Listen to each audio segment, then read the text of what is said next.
A esta hora bajamos el ruido y subimos el entendimiento de lo que importa.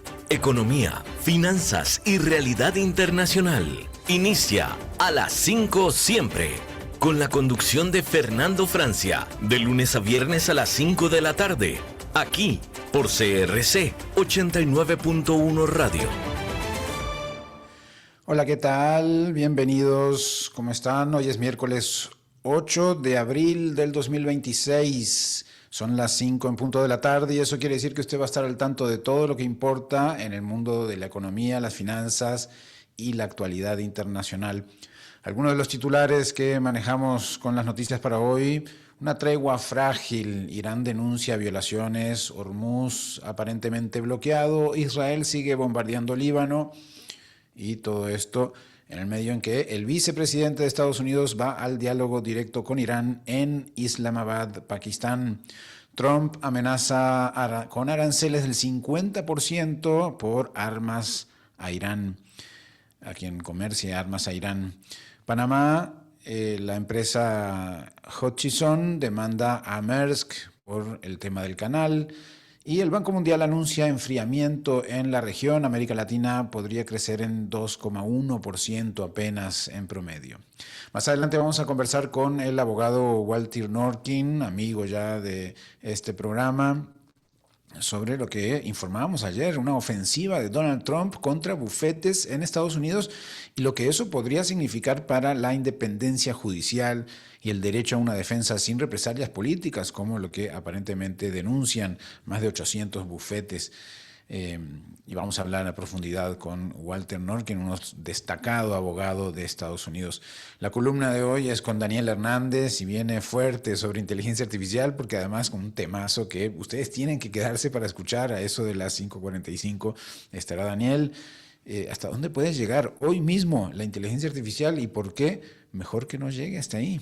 Vamos a ver qué nos dice Daniel Hernández en su columna. La producción, como siempre, a cargo de Mauricio Sandoval desde Bogotá, Colombia, y en controles el talento técnico de David Guerrero, que hace posible que puedas escuchar este programa. Vamos a las noticias y comenzamos, digamos que en Estados Unidos, pero en realidad en el tema de la guerra con Irán. Irán acusa a Estados Unidos de violar ya 3 bases de alto al fuego y mantiene el bloqueo del estrecho de Hormuz, según algunas informaciones de la agencia semioficial iraní Fars. Solo 2 petroleros han cruzado desde que entró en vigor la tregua. El presidente del Parlamento iraní sostiene que con ese nivel de incumplimiento y desconfianza, tanto el cese al fuego como las negociaciones se vuelven poco razonables. Mientras tanto, Estados Unidos abrirá conversaciones directas con Irán en la capital de Pakistán, en Islamabad, en Pakistán, con J.D. Vance al frente, pese a que el propio vicepresidente describe la tregua también como frágil. Vance dice que hay interlocutores dispuestos a negociar, pero advierte que si Teherán engaña o bloquea el proceso, descubrirá que Trump no es alguien con quien se pueda jugar, dice el vicepresidente. El alto al fuego existe, pero todavía pende de un hilo, dicen entonces de ambos lados. Y en otros temas, Donald Trump amenazó con imponer aranceles de 50% y sin excepciones a los países que suministren armas a Irán. La advertencia apunta, aunque sin nombrarlos, a China y a Rusia. Por supuesto, el problema para la Casa Blanca es jurídico. La Corte Suprema ya le quitó en febrero su herramienta arancelaria más amplia bajo la Ley de Poderes Económicos de Emergencia Internacional. Entonces tiene que ver cómo hacerlo, pero ya está la amenaza colocada básicamente a China y Rusia, aunque no los nombró, por supuesto. En Wall Street gana terreno la idea de que el mercado ya aprendió a leer a Donald Trump. La llamada Operación Taco, esta sigla de Trump Always Chickens Out, parte de la premisa de que cuanto más extrema es la amenaza, más probable es que después venga una salida negociada. Esa lectura, bueno, ayer la hablábamos aquí con el analista, Esta lectura ayudó a explicar por qué las bolsas resistieron y luego subieron antes incluso de la tregua con Irán, y hoy están todas las bolsas del mundo en verde. El senador demócrata Ed Markey pidió destituir a Donald Trump.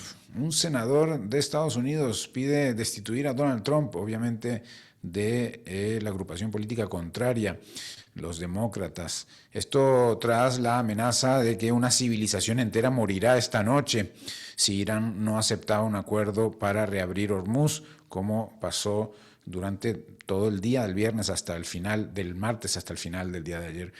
Markey, el senador demócrata, reclamó juicio político y también sugirió que el gabinete active la enmienda 25.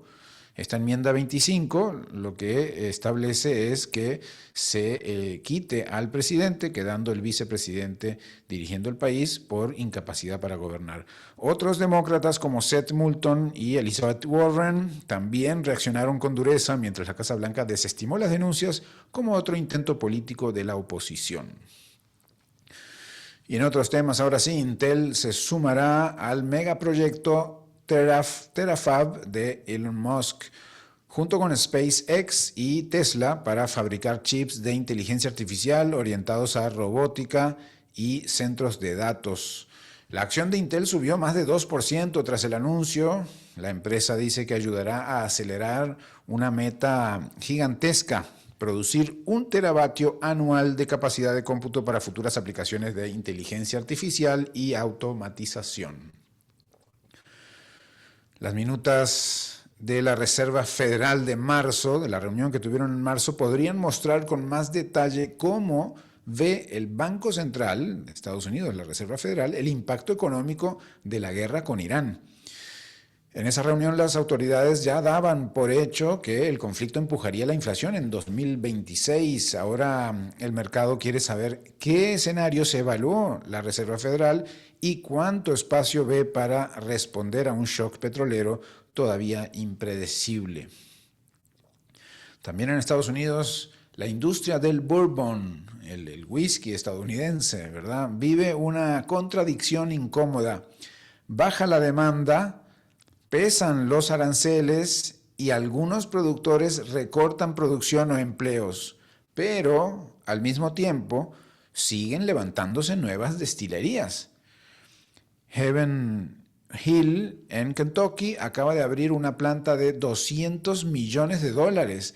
Reuters dice que hay al menos 1.450 millones de dólares en proyectos de expansión hasta 2030 relacionados con el whisky en Estados Unidos, pese al freno del consumo y al ruido global.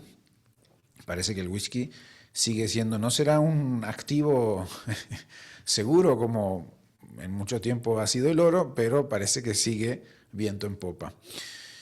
Vamos a Asia. Los grandes bancos de inversión ya no esperan que China recorte su tasa oficial este año.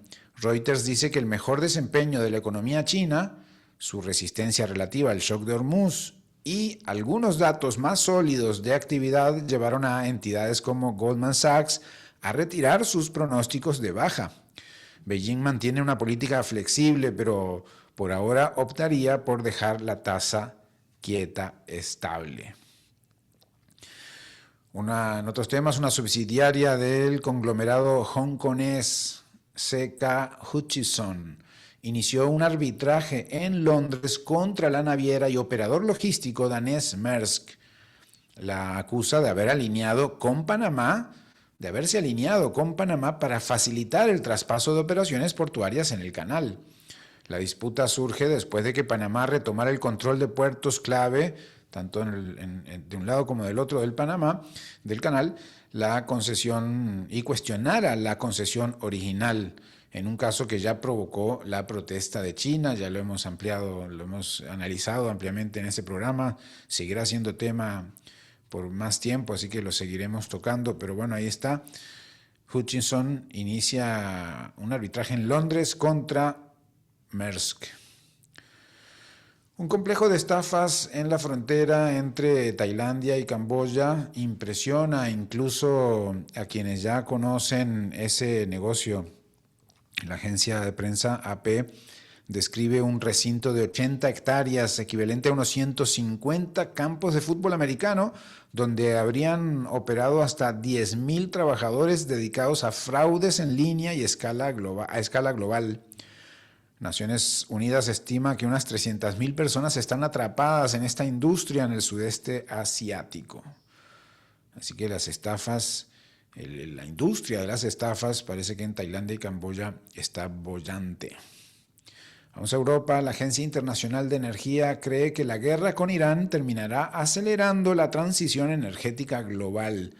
El director de la Agencia Internacional de Energía, Fatih Birol, dijo que la arquitectura del sistema energético mundial cambiará y no hay vuelta con eso, y que tecnologías como solar, eólica, nuclear y vehículos eléctricos se expandirán más rápido. Aún así, advirtió que eso no resolverá la crisis actual. El giro, sin duda, va a tomar unos cuantos años. Esto lo indicó la propia Agencia Internacional de Energía hoy.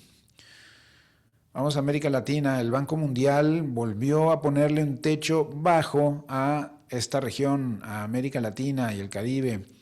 Crecerá, dice el Banco Mundial, 2,1% en 2026 y 2,4% en 2027.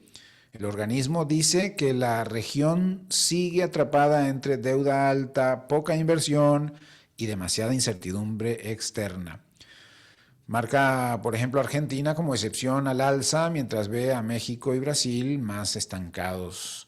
El mensaje es, sin duda, anuncia, el Banco Mundial anuncia que sin reformas, productividad y confianza, pues no hay despegue. La crisis diplomática entre Ecuador y Colombia escaló después de que Gustavo Petro hablara de un preso político ecuatoriano, en referencia al ex vicepresidente Jorge Glass. Quito rechazó la afirmación, sostuvo que se trata de un condenado por la justicia y llamó a consultas a su embajador en Bogotá. La medida marca un deterioro fuerte en la relación bilateral entre dos gobiernos vecinos. Y el empleo formal, el aumento del empleo formal cayó 8,4% en el primer trimestre del 2026 frente al mismo periodo del año anterior, pese a la incorporación incluso de plataformas digitales al sistema que marca el empleo formal. El Instituto Mexicano del Seguro Social reportó 207.604 nuevos puestos por debajo de los 226.000, unos 20.000 menos del año pasado, y muy lejos de años como 2023, cuando se superaron 423.000 nuevos empleos formales en México. Entonces baja ese aumento, es decir, aumenta menos el empleo formal en México. Llevamos algunas notas de orden global. El Bitcoin principalmente, pero también Solana y Ethereum subieron con fuerza después de que trascendiera que Irán está cobrando un peaje de $1 por barril a los barcos que crucen el estrecho de Hormuz. Y que ese pago además se haría con criptomonedas. No se informó preferencia por alguna moneda en específica, todas subieron, pero la sola posibilidad alcanzó para disparar más bien el interés del mercado, mezclando geopolítica, energía y activos digitales en una sola jugada. El Bitcoin está en este momento en 71.165, 166, ahí va moviéndose el Bitcoin en este preciso instante. Y otro tema, el New York Times dice haber encontrado al candidato más fuerte para ser Satoshi Nakamoto, el misterioso creador de Bitcoin. Ustedes quizás saben que desde por ahí de 2009, cuando lanza, cuando aparece el Bitcoin, pues se empezó a hablar de que quién sería la persona que empezó con esto del Bitcoin. Y bueno, resulta que hay una persona que aparece como fundador, como creador, que es un seudónimo, es Satoshi Nakamoto. Bueno, pues el New York Times ahora hizo un reportaje diciendo que Adam Back, director ejecutivo de Blockstream y figura histórica del mundo cripto, es ni más ni menos que Satoshi Nakamoto. Esto revoluciona absolutamente todo. Back lo volvió a negar, por supuesto, y Blockstream respondió que no hay prueba criptográfica definitiva. En el mercado, sin embargo, la noticia se leyó más como curiosidad histórica que como un hecho capaz de mover los fundamentos del Bitcoin. Ya a esta altura, no importa quién lo haya inventado allá por 2009-2010, y ya pues el Bitcoin llegó para quedarse. Y bueno, hay otras elucubraciones, otras investigaciones que apuntan a otras personas. Así que bueno, queda ahí todavía sin despegarse del anonimato. Y también en inteligencia artificial, Meta presentó Muse Spark, su nuevo modelo de inteligencia artificial con el que busca recuperar terreno frente a OpenAI, Anthropic y Google. Es el primer gran lanzamiento desde la llegada de Alexander Wang, ex Scale AI, que antes era de la empresa Scale AI, tras la inversión de $14.300 millones que hizo la compañía Meta. La acción de Meta subió casi 9% y apuntó a su mayor salto desde enero. Imagínense que esto, bueno, ya lo había tratado Daniel Hernández, que había dicho que pues no daba pie con bola a Meta con su modelo de inteligencia artificial. Bueno, pues ya lo lanzaron y tras las bajas de Apple, ahora Apple nada que ver, tras las bajas de la bolsa, ahora más bien sube 9% Meta en bolsa. Anthropic decidió no lanzar públicamente su modelo Claude Mythos Preview, al considerar que su capacidad para detectar vulnerabilidades graves en sistemas como Linux y OpenBSD lo vuelve demasiado peligroso. Es decir, la empresa Anthropic crea un modelo y después se da cuenta que es demasiado peligroso. La empresa teme que pueda ser usado por ciberdelincuentes o servicios de inteligencia. El caso muestra hasta qué punto algunas firmas de inteligencia artificial ya están frenando productos, no por fallas, sino por exceso de potencia. Y es justo este tema el que va a tratar más adelante, si es que se decide por tratar por este tema, como me lo ha dicho Daniel Hernández. Eso más o menos en una media hora va a estar Daniel Hernández en su columna y va a tratar este tema de Anthropic. Bien, vamos, dado el movimiento bursátil de hoy, pues esta tregua de 2 semanas entre Estados Unidos, Israel e Irán, bueno, no se sabe si Israel está, justamente este es uno de los grandes temas, ¿no? Estados Unidos quiere tregua, quiere una salida al conflicto, Israel quiere continuar. Entonces, ese es uno de los grandes temas. Pero en temas bursátiles, después de este anuncio de esta tregua, se desató una jornada de alivio global en los mercados. Volvió fuerte el apetito por riesgo. En los mercados cayeron con violencia los precios del petróleo, que quedaron por ahí de 90 a 93 dólares por barril, es decir, todavía 40% más de lo que estaban antes de toda esta conflictividad. Y bueno, eso ayudó a recomponer expectativas sobre inflación y tasas. Wall Street tuvo un rally, claro. Europa acompañó con fuerza y Asia cerró toda en verde también, en alzas. El mercado celebra, sobre todo, que la reapertura parcial de Hormuz, si es que se da, quite presión inmediata sobre energía, fletes, cadenas de suministro, pero la euforia todavía convive con incertidumbre. El paso sigue condicionado, la tregua es frágil y nadie puede asegurar que el shock geopolítico haya quedado atrás. Así que sube Dow Jones 2,85, sube Standard & Poor's 500 2,51, sube Nasdaq 2,80, New York, la bolsa de Nueva York compuesta sube 2,46, en Toronto sube 1,15 y en Europa todo en verde también. El Eurostoxx 50 de la eurozona sube 4,97. En Londres sube 2,51, en Frankfurt gana 5,06, en París sube 4,49, el IBEX de Madrid avanza 3,94 y En Asia, aunque a veces se desfasa, esta vez también todo está al alza. Nikkei de Tokio sube 5,39, Topix de Tokio sube 3,32, Hang Seng de Hong Kong avanza 3,09, CSI 300 de China sube 3,49 y el Standard & Poor's ASX 200 de Sydney gana 2,56. Y en Asia Pacífico, MSCI avanza 0,77%. Obviamente el VIX, el famoso índice del miedo, del temor en Wall Street, bajó a 21, es decir, que se mantiene en alerta, que es sobre los 20 puntos, pero no en crisis, que es llegando a los 30 y mucho menos subiendo más. Así que ahí está el VIX en 21 puntos. Bien, vamos a unas noticias más en profundidad. Les decía, hoy vamos a poner en contexto esto del Banco Mundial. El Banco Mundial anuncia un panorama regional más frío de lo que se esperaba. América Latina crecerá poco y además con fragilidad. América Latina y el Caribe volverán a crecer este año, pero a un ritmo demasiado bajo para cerrar brechas, crear suficiente empleo de calidad o cambiar de verdad su lugar en la economía global.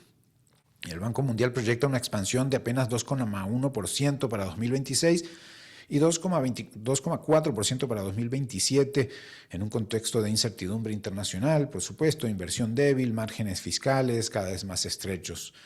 El organismo advierte que la región sigue atrapada en un patrón conocido: poco dinamismo, reformas lentas, demasiada dependencia de factores externos, aún con materias primas todavía en niveles altos y con cierta relajación financiera, el crecimiento no despega. Pesan las deudas, los altos pagos de interés, la fragilidad del empleo formal y una demanda privada que no logra consolidarse como motor confiable. Dentro de ese cuadro, el Banco Mundial marca contrastes. Argentina parece como la excepción más visible, impulsada por estabilización y reformas, aunque con costos sociales y un malestar interno que no desaparece y se mantiene. Brasil y México, en cambio, enfrentan una desaceleración más marcada, golpeados por condiciones internas restrictivas y por mayor exposición al ruido comercial de Estados Unidos, según indica el Banco Mundial. En Centroamérica se sostienen mejor países como Costa Rica, Guatemala, El Salvador y Honduras, apoyados por remesas, servicios e integración regional. El Banco Mundial insiste en que la región sí tiene con qué crecer más, ¿no? Porque tiene materias primas, tiene litio, cobre, energía relativamente limpia y capacidad de reforma. Pero vuelve a señalar lo de siempre el Banco Mundial con lenguaje diplomático, como lo hacen. Es sin inversión, productividad, instituciones más sólidas y confianza empresarial, América Latina seguirá avanzando con el freno puesto. Bueno, y en otros temas, los bonos rebotan, pero el mercado ya no cree en un regreso fácil a la vieja normalidad. El mercado global de bonos puede respirar un poco tras la tregua entre Estados Unidos e Irán, pero no parece dispuesto a volver al mundo previo a la guerra. Ese es el punto central en un análisis de Reuters. Aunque haya una pausa en los ataques y una reapertura condicionada del estrecho de Hormuz, el shock energético ya dejó una marca profunda sobre inflación, tasas y expectativas. Los precios del petróleo bajaron y eso ayudó a una recuperación inicial de acciones y bonos, pero en la renta fija la lectura es más dura. Antes de la guerra, muchos inversionistas apostaban a recortes de tasas este año en economías como Estados Unidos, Reino Unido, incluso otros en Europa como Noruega. Ahora esas apuestas prácticamente desaparecieron. El mercado empieza a asumir que la energía seguirá más cara por más tiempo y que la inflación, lejos de resolverse, puede volver a enquistarse. Eso golpea directamente a los bonos porque si las tasas se mantienen altas o incluso vuelven a subir, sus precios sufren.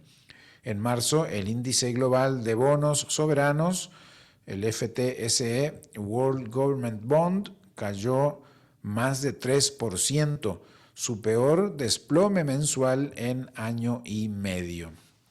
El mensaje de fondo tiene que ver con que la guerra no solo alteró el precio del petróleo, sino que también obligó a los mercados a aceptar algo incómodo que venían resistiendo: La inflación no ha sido vencida. Y cuando cambia esa convicción, pues también cambia el alma del mercado de bonos. Y esto es lo que refleja esta alerta, este análisis de Reuters. Bien, vamos con una notita más. Le hablábamos hace unos días de el año que ha pasado después del día de la liberación, entre comillas, los aranceles de Trump. Bueno, pues dejaron más recaudación, pero dejaron también menos industria y precios más altos. Un año después del gran paquete arancelario que Donald Trump presentó como una palanca para reindustrializar Estados Unidos, los resultados que repasa un especial trabajo de Reuters son bastante menos épicos que el discurso original. Sí, el gobierno recaudó mucho más por tarifas. 287 mil millones de dólares en 2025, casi 200% más que el año anterior, como podría ser bastante lógico. Pero esa alza quedó muy por debajo de los más de 2 billones de dólares recaudados por impuestos sobre la renta. Y además la mayor parte del costo recayó sobre empresas y consumidores estadounidenses propiamente. El déficit comercial de bienes no se corrigió, como era uno de los temas que se decía por lo menos en ese momento. Al contrario, llegó a un récord de 1,23 billones de dólares el déficit comercial de Estados Unidos. Lo que sí cambió fue su geografía. El rojo con China, es decir, el déficit con China, cayó con fuerza, pero crecieron los déficits con México, Vietnam, Taiwán, Tailandia e India, por ejemplo. Reuters resume el efecto en que más que reducir el desequilibrio, los aranceles desviaron el origen de las importaciones. Tampoco hubo una resurrección manufacturera. Entre abril de 2025 y marzo del 2026 se perdieron 71,000 empleos fabriles, mientras es decir, en el periodo justamente en que se da este año después del famoso Liberation Day. Y mientras tanto la actividad del sector se contrajo durante 8 meses seguidos en Estados Unidos. Y los bienes duraderos, justamente los más expuestos al comercio internacional, subieron 2,2%. La economía creció 2,1% en 2025, pero fue su ritmo más bajo en 5 años. Trump prometió un giro histórico. Y el análisis y lo que pasó este año muestra pues algo mucho más modesto, más caro y más bien contradictorio. Así que el giro histórico que nunca se había visto antes en la historia de Estados Unidos no sucedió. Bien, vamos a hacer una breve pausa para volver con la entrevista de esta tarde en el tema importante de los bufetes en Estados Unidos y una batalla que se va librando relacionada con la libertad de la justicia. Cuando el reloj marca el cierre de la tarde, aquí abrimos el sentido. Economía, finanzas y realidad internacional. El programa creado por Alberto Padilla en Costa Rica. A las 5 siempre. Te esperamos de lunes a viernes a las 5 de la tarde con la conducción de Fernando Francia. Aquí, por CRC 89.1 Radio. Agua es vida, salud y bienestar. Por eso, vos y los tuyos necesitan agua purificada, ozonizada y embotellada San Ángel. Hace que tu vida sea más larga y saludable con agua San Ángel. Disfrútala naturalmente y viví una experiencia con agua purificada San Ángel. Pureza que se siente. Búscanos en Facebook como Agua San Ángel. Regresamos a las 5 siempre con Fernando Francia. Bien, gracias por continuar en sintonía. Ya está nuestro invitado, pero vamos a hacer un breve contexto. En Estados Unidos se está librando una batalla que va mucho más allá de 4 bufetes concretos está en discusión hasta dónde puede llegar un presidente para castigar a firmas legales por clientes que representan, por las causas que defienden o por haber litigado contra su administración. Donald Trump emitió órdenes ejecutivas contra Perkins Coie, Jenner Block y Wilmer Hale y Sussman Godfrey, buscando restringir el acceso de sus abogados de estos 4 bufetes a edificios federales, afectar contratos públicos de sus clientes y golpear su capacidad operativa. La reacción fue muy importante. Más de 800 firmas presentaron un escrito ante la Corte de Apelaciones del Circuito de Washington advirtiendo que si esas órdenes reviven, se pondría en riesgo la independencia de toda la profesión legal en Estados Unidos. La audiencia oral está fijada para el 14 de mayo. Eso ya no se limita a una pelea entre Trump y estudios prestigiosos.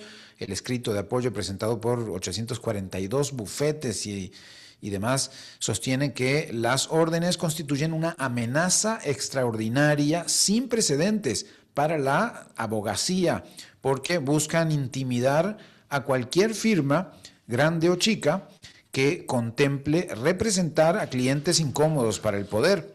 El texto afirma que el castigo ya produjo efectos concretos: reuniones canceladas, dudas sobre acceso a tribunales, edificios federales, riesgos de perder autorizaciones de seguridad y clientes que reconsideraron su representación. En otras palabras, el caso no gira solo sobre la libertad de expresión o debido proceso, sino sobre si en Estados Unidos sigue siendo posible elegir abogados sin temor a represalias políticas. Bueno, y nuestro invitado es Walter Norkin, ustedes ya lo conocen, es socio de oficinas en Miami y Nueva York de Atkins Law Group, director de la Oficina de Defensa Penal Internacional, fue fiscal federal en Brooklyn y Miami, alto funcionario del Departamento de Justicia y hoy es uno de los abogados penalistas más influyentes de Estados Unidos, así que le damos la más cordial bienvenida, es amigo de este programa y pues siempre lo buscamos para estos temas que sin duda son importantes. ¿Cómo estás? Muchas gracias, Walter, por acudir a este llamado. Es mi placer, gracias por invitarme.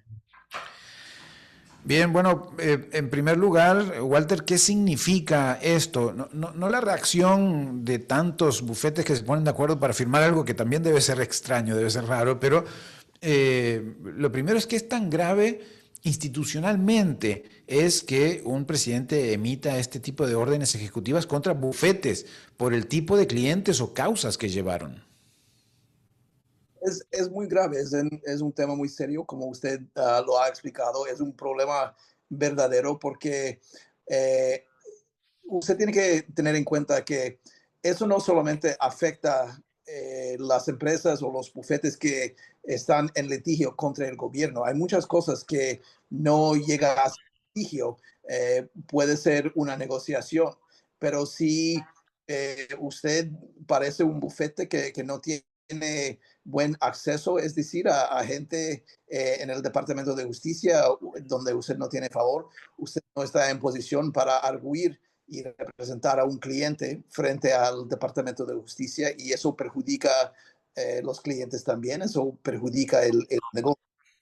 También lo que es importante reconocer es que aparte de hay litigio y eso es una parte muy importante para los bufetes, pero también hay muchos bufetes que hacen negocios donde tienen que pedir permiso del gobierno para representar a un cliente en una unión de empresas. Como hemos visto recientemente, había algo entre la empresa Paramount y el otro, donde tener el favor del presidente o la impresión, es decir, de tener el favor del presidente ayuda mucho para obtener un cliente, para el éxito del acuerdo de la unión, porque el gobierno también puede meterse en eso también, donde hay que pedir permiso. Por eso es muy serio y peligroso que la administración está tomando parte en esto.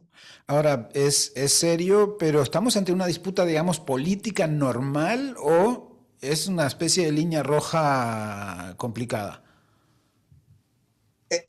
Eso no se puede decir que es la política normal, porque eso no ha pasado antes. Eso no tiene historia donde otro presidente ha hecho igual un orden ejecutivo. Pero para decir que tenemos que admitir algo también, las empresas, los bufetes, siempre han estado un poco políticos mismos. Siempre ha dado dinero o a un candidato preferido o no, o siempre ha participado ayudando a algún partido particular. Por eso no podemos decir que es totalmente una sorpresa que por fin alguien, por fin un presidente se enojó de eso y quería hacer el ejemplo para que los bufetes quedan fuera de política, pero es muy difícil separar abogados y política. Gente quienes han atraído a ese tipo de trabajo para ir a estudiar derecho van a ser políticos de alguna forma. Y no podemos decir que es totalmente fuera de la política, pero no hay otro ejemplo de eso en la historia en los Estados Unidos. Ahora, en Estados Unidos es normal que empresas, políticos, empresarios, bufetes, incluso hay toda una institucionalidad alrededor de los PAC, ¿verdad? Que hacen que sea normal, incluso parte de la vida política del país, apoyar a uno o a otro, pero no necesariamente eso iba a generar una amenaza tan grave, ¿no? Es decir, o incluso una orden ejecutiva en contra de quienes estuvieran apoyando a los que no ganaron, ¿no? Es así, y es algo, yo creo que todos los abogados, incluso los que yo conozco personalmente, tienen temor de eso. Eso no es una amenaza sin fuerza, eso tiene efectos reales. Y para mí lo que era interesante también, mucha gente habla del número de los bufetes, que hay 800 y pico y todo. Verdad, eso es muy grande, pero es notable también quién no aparece en esa lista. Hay muy pocas de las empresas grandes, las empresas más prestigiosas que aparecen en la lista. Ellos todavía tienen el temor aún de firmar ese tipo de protesta, de combatir en esa forma. Las empresas que han firmado ese moción, ese amicus brief, de verdad son más pequeñas, no son parte de los 400 más grandes en los Estados Unidos. Y eso Pero también, justamente es parte de lo mismo, ¿no? Es parte de ese mismo temor. eso es que digo, es un hecho, es una prueba en sí misma del hecho de que los que están combatiendo eso no están los que tienen lo más para perder si gana la administración en el corte. Algo parecido ha pasado también en los medios de comunicación, ¿no? Hablabas de esta compra, esta adquisición reciente, que incluye varias de las señales como CNN, CBS, y bueno, quedará todavía el proceso de adquisición, de fusión continúa, pero quedarán en situación precaria, ¿no? El periodismo que está en una empresa cercana al poder, ¿no? Es verdad, hay mucho que está cambiando y yo no creo que hemos tenido jamás en la historia de los Estados Unidos ese tipo de interés. Bueno, interés es tal vez un poco flojo para decir, pero la intención de meterse del gobierno federal. Siempre hemos tenido presidentes, bueno, se metieron, pero tenía ojo de no parecer que están metiéndose. Y aquí nadie lo está ocultando, lo está haciendo plenamente y con frente de todo. Y lo interesante es que una pregunta es, ¿por qué no hay más gente quejando? ¿Por qué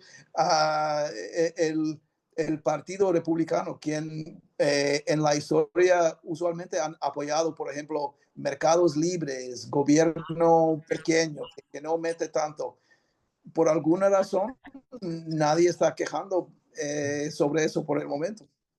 Claro, y también está la arremetida en contra de Jerome Powell en la Reserva Federal, que también tenía una relación relacionado con hechos, digamos, desde el Departamento de Justicia. Forma parte como del mismo síntoma.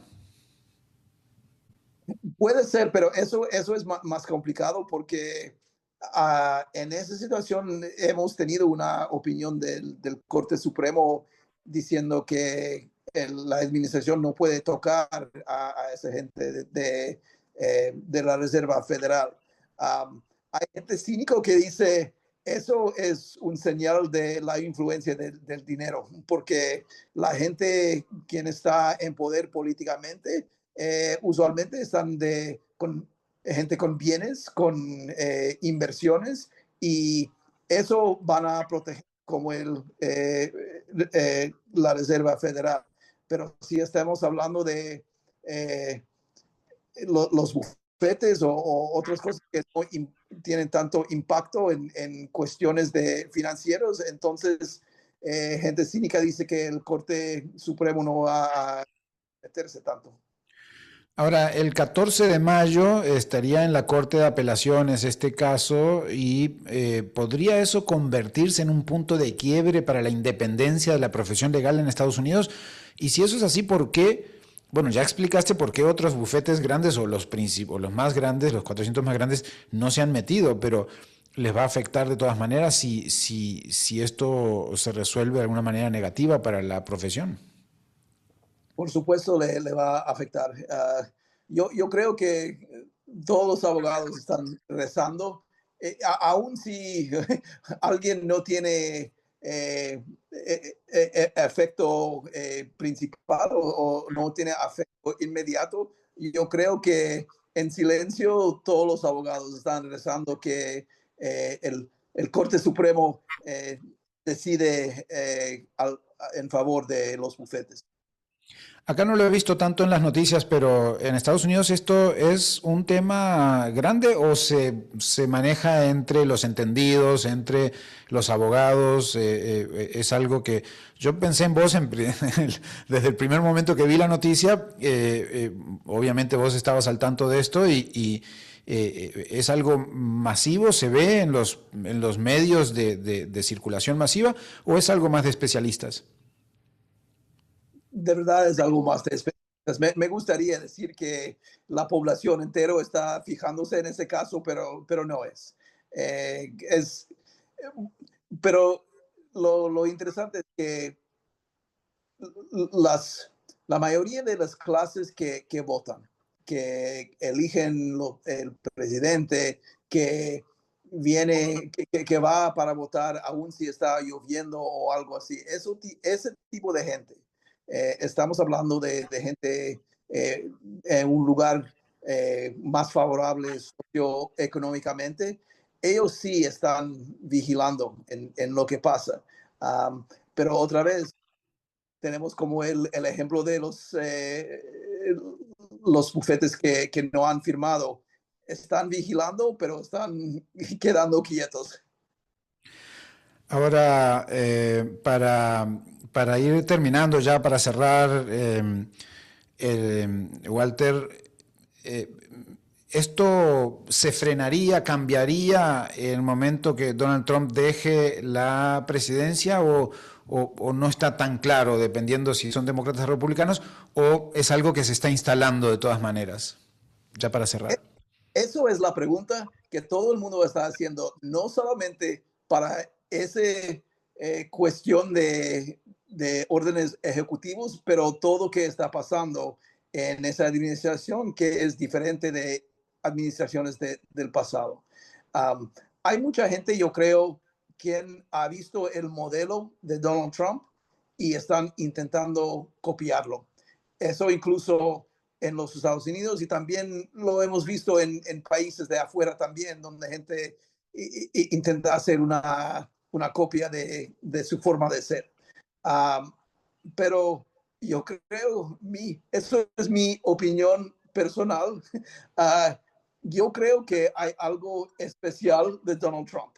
No sé por qué, pero él tiene yo no sé, él atrae los votos, él atrae a la población en una forma que otra gente no ha hecho. Es algo especial sobre su política y yo creo que la gente que sigue a él van a tener dificultad a hacer una copia o a hacer igual. No sé si va a tener la misma magia. Y eso es, en mi opinión, yo creo que habrá cambios después de que él no sea. Claro, claro. Bueno, pues muchas gracias por esta conversación, este análisis y esta información, Walter. Es mi placer. Gracias por invitarme. Bien, era Walter Norkin, socio de las oficinas de Miami y Nueva York de Atkins Law Group y director de la Oficina de Defensa Penal Internacional. Fue fiscal federal en Brooklyn, Miami, alto funcionario del Departamento de Justicia, en fin, una amplia trayectoria. Con esto terminamos la entrevista de esta tarde.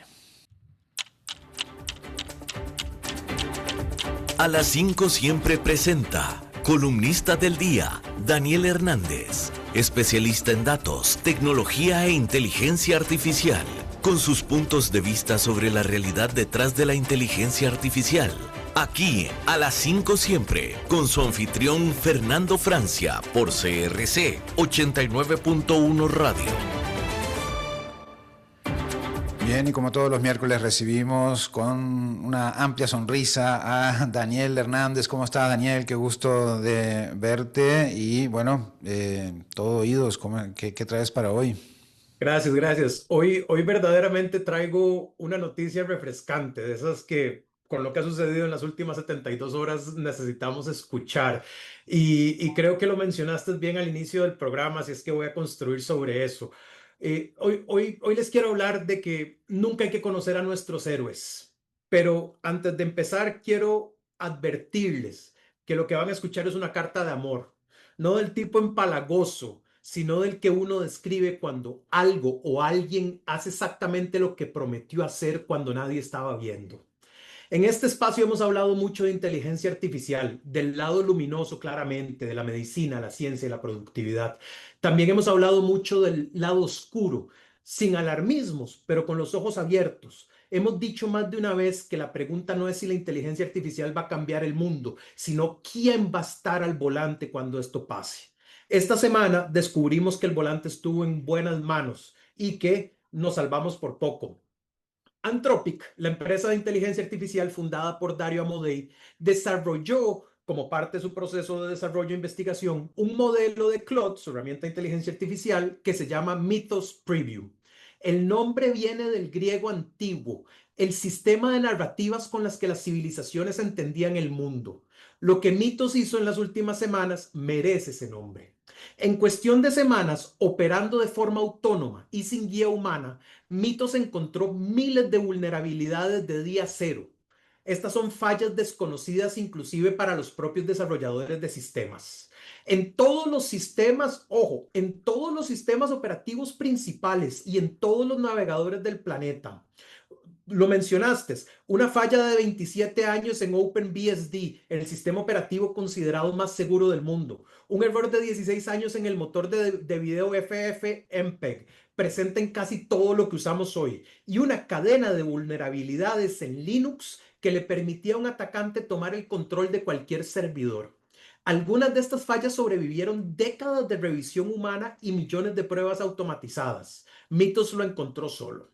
Pero eso no es lo importante. Lo importante es que frente a eso, Anthropic anunció un proyecto que se llama Glasswing, traducción alas de mariposas de vidrio, que se camufla precisamente por su transparencia. La lógica es directa. La misma capacidad que hace peligroso a mitos en manos de equivocadas es la que puede sellar las grietas del software antes de que alguien más las encuentre. Convocaron a las grandes empresas del mundo, a las grandes de tecnología como Cisco, Nvidia, Microsoft, a los bancos, y fue un esfuerzo colectivo gigantesco. Comprometieron $100 millones de crédito de uso del modelo y reportaron todas las vulnerabilidades encontradas a los desarrolladores correspondientes. Ya están arregladas. Y aquí es donde viene la parte que hay que decir en voz alta. El mundo ya vive una guerra silenciosa en el ciberespacio. Esto no es retórica. Potencias de todos los bloques, Estados Unidos, China, Rusia, Israel, Irán, llevan décadas infiltrando infraestructuras críticas de sus rivales. Por ejemplo, ataques a oleoductos, comprometer agencias de gobierno, hackear bancos centrales y el Tesoro americano. Nadie tiene las manos completamente limpias en ese tablero. Lo que cambió esta semana es la escala de lo posible. La capacidad de mitos para encontrar vulnerabilidades no va a quedarse exclusiva de Anthropic. Muy rápidamente alguien más lo va a encontrar. La historia de la tecnología es implacable en ese punto. Y con herramientas de esta potencia, la ventana entre que una vulnerabilidad existe y alguien la explota se acaba de colapsar de meses a minutos.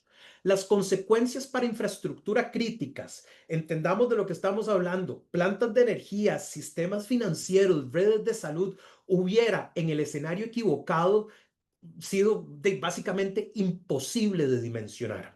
Económicamente, el cibercrimen ya cuesta alrededor de $500 millones a nivel global. Con herramientas de esta capacidad circulando sin control, esa cifra es el piso, no el techo. Y para la gente común, para nosotros, el impacto es más íntimo. Nuestros datos médicos, las cuentas bancarias, los sistemas que operan la planta de agua de nuestra ciudad. Todo corre sobre ese software con grietas que hasta esta semana nadie había hallado. Ahora, hay una frase que los que seguimos de cerca la industria tecnológica hemos aprendido a respetar. Nunca conozcamos a nuestros héroes, que fue como empecé el editorial. Porque los héroes de cerca tienen una tendencia a decepcionar, tienen egos enormes, tienen agendas ocultas o simplemente resultan ser humanos ordinarios con muy buena narrativa o con excelentes relaciones públicas. Pues bien, yo les quiero decir que esta semana Dario Amodei, el equipo de Anthropic, encontraron una capacidad que pudiese haberles dado una ventaja competitiva brutal, un arma de negociación geopolítica incalculable, y en lugar de explotarla, la usaron para proteger el mundo y luego invitaron a todos a la mesa. Pero aquí viene el detalle que no podemos ignorar también.